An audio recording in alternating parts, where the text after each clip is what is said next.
Insignia's official diagnosis, as per the clinic in Namche Bazaar, was ligament damage. The treatment was to stop using her knees, so obviously she wasn't walking down the mountain. At breakfast, we were told the plan. Insignia and the rest of the family would stay in town and wait for a helicopter ride, which would be covered by the travel insurance that our guide agency required.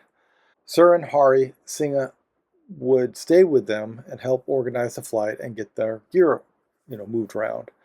Paul and I would walk with Sonam to Lukla. Namche is a magical place, so I wanted to capture it in a time lapse as we walked out of town. Little did I know, Sonam had lost his water bottle the day before, so the time lapse was interrupted as we waited for him in front of the lodge that he hoped had it.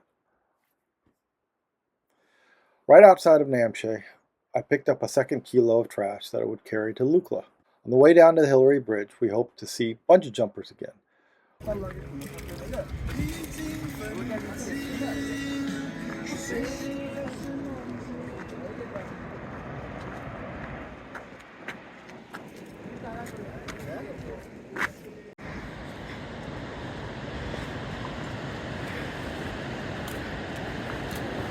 Hello.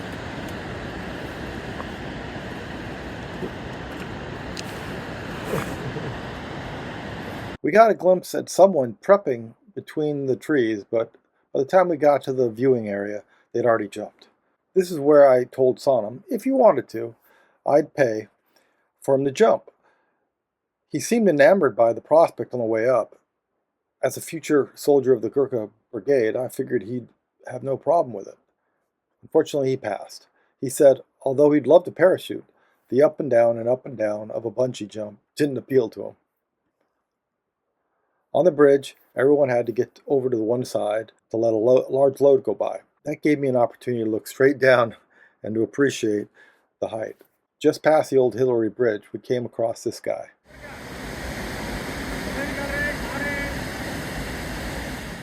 Porters are amazing. At the first village past the bridge, Sorsala, I saw a gentleman butchering a goat in front of his shop. It was a great last day on the trail.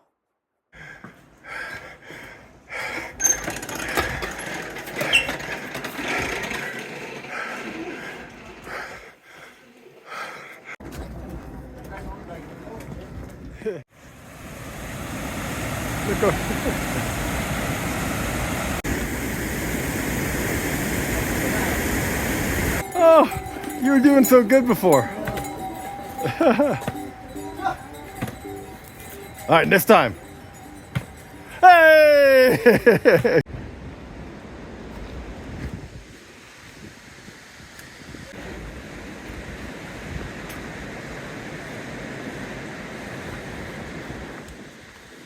I don't remember where we had lunch. Tok maybe. But the afternoon tea was remarkable because it was the same impressive Fakting guest house we stayed at the night we flew into Lukla. During a break in front of a little market, I picked up some hard yak cheese. I thought my dad would love it, and I figured I'd be home in just a couple of days. This day was the second day of the Tahar festival. Children all along the trail gave us flowers in hopes for a donation. In all, I donated 3 times. I should explain the rim of my hat. It had become pretty threadbare, and I could use a unique souvenir, so I bought some little prayer flags and paid a Namche Bazaar tailor to sew them on. It also happened to be Halloween, so I guess this was my costume. Speaking of the Namche Bazaar tailor, while my tailor worked on my hat, the other tailor in the shop was hard at work making a down vest. It looked great. I spotted the label on it, Rab. I asked Seren about it. He said the tailors will use their spare time to make counterfeit products for the different outfitters on the mountain. At this spot, a continuous dance blocked the way. A donation ensured our safe passage. Just outside of Lukla, Paul and I dropped off our 1 kilo trash bags, doing our bit to keep the Everest region pollution-free. Around here, we got word that Insignia and her family wouldn't get a flight that day. Paul and I were concerned about our bags. Since they were left with the porters in Namche, we were told that they dispatched Singha immediately. It took Singha only 2 hours to make the 9-mile run while it took Paul and I 8 hours to walk it. When he arrived, we were surprised he only had one bag. It was Paul's. That's when Sonam revealed with a big grin on his face that my duffel had been in his backpack for every day of the hike so far. He didn't have an extra big backpack. He just had my duffel bag. At one point during the trip, I saw him bragging about the size of his bag to another young porter guide. And now I know why. In Lukla, we discovered our fortunes had turned for the worse. While we were gone, Lukla had had bad weather. No flights had come in for days. We were starting to doubt if we'd be catching a flight the next day. Lukla was full of hikers. The guest house Surin had planned for us to stay at was full, so Paul and I stayed at the Lukla Airport Resort, which was adjacent to the airport. It was a sprawling complex of buildings. Our building did not have hot water, but the manager let us use a shower in the main building. It was late and the sun had gone down, so the solar heated water was nearly gone. In the middle of the night, Paul and I were woken up by 3 dogs fighting on the landing just outside our room. I had to chase them off with a chair. Not the trick-or-treaters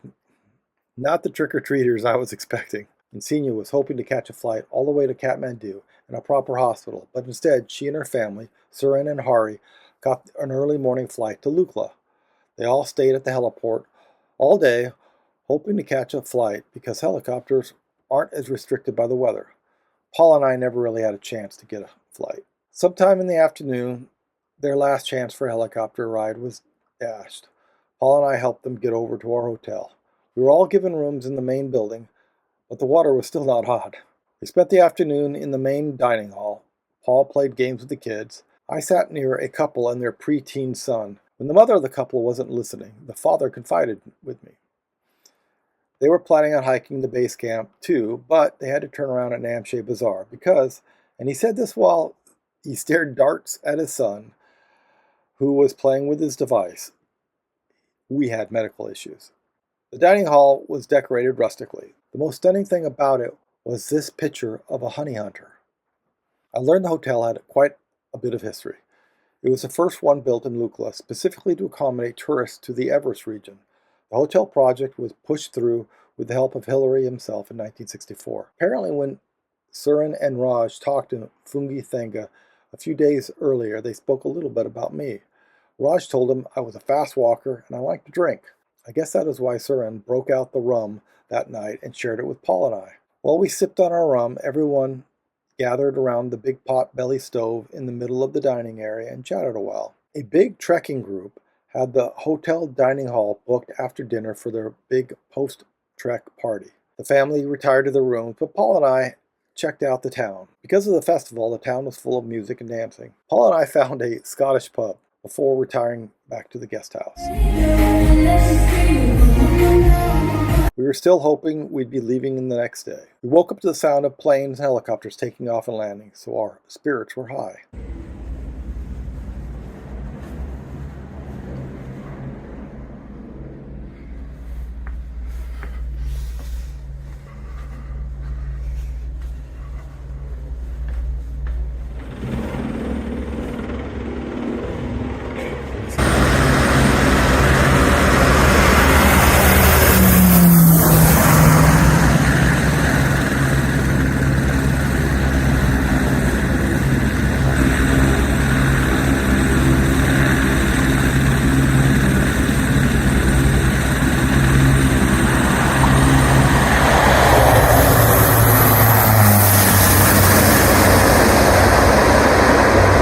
We skipped breakfast at the hotel and moved our stuff to the Buddha Lodge near the airport terminal to wait for our chance for a flight. We mostly hung out on the rooftop patio, watching the planes come and go.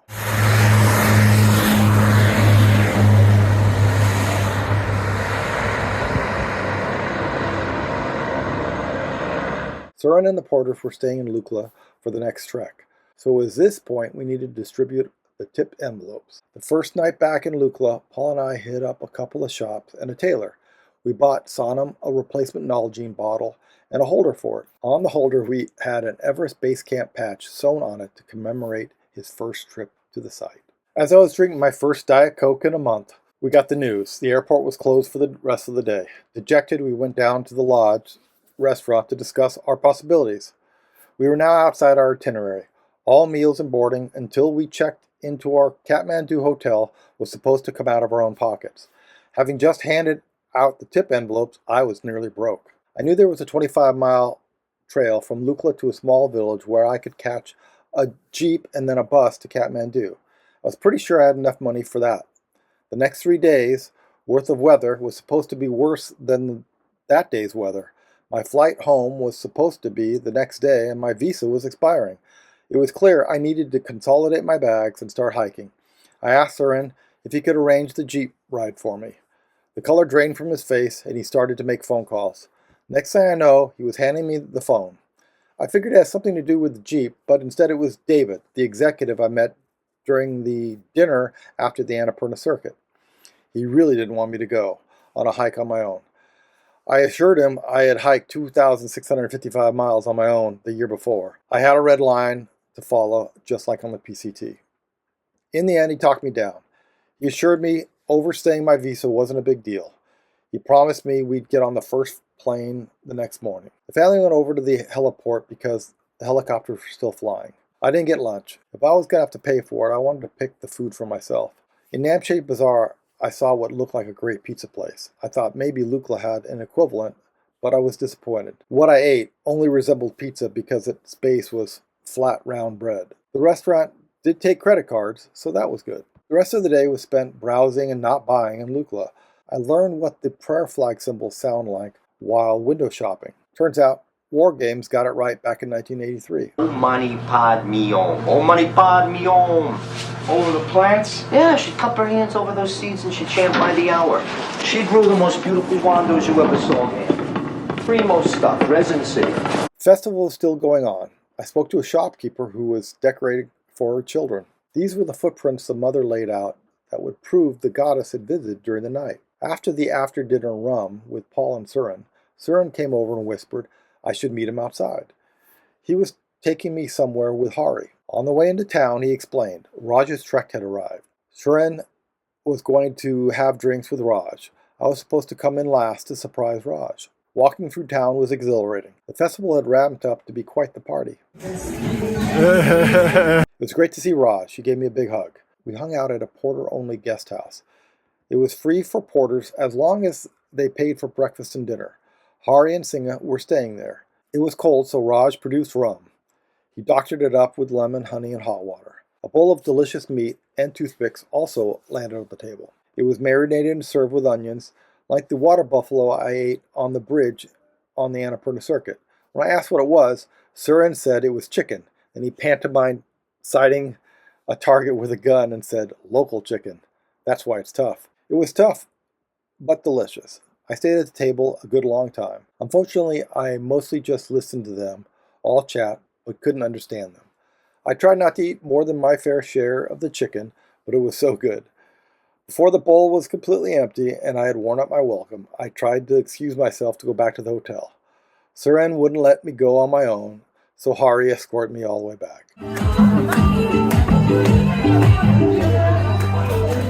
In the morning, we had tea early and settled up with the manager.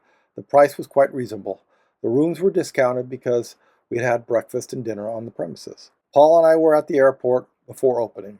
We were surprised to see Sonam and the other porters because they were no longer getting paid by us because we were past our itinerary.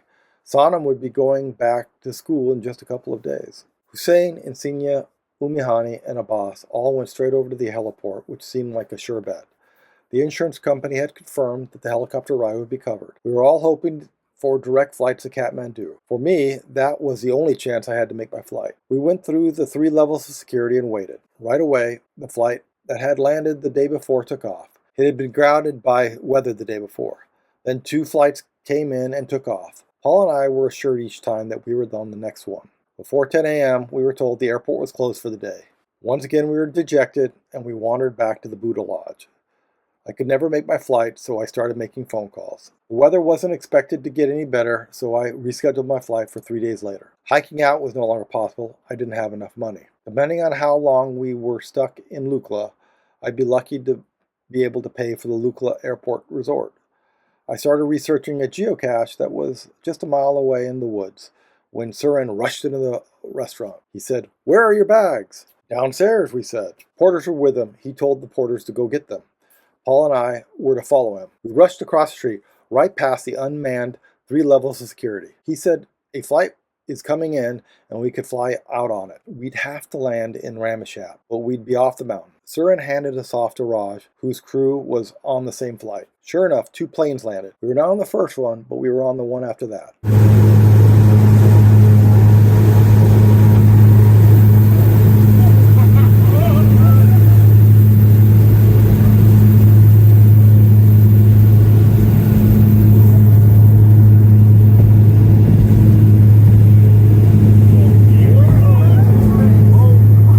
Next time, 3 days in Kathmandu and my flight home.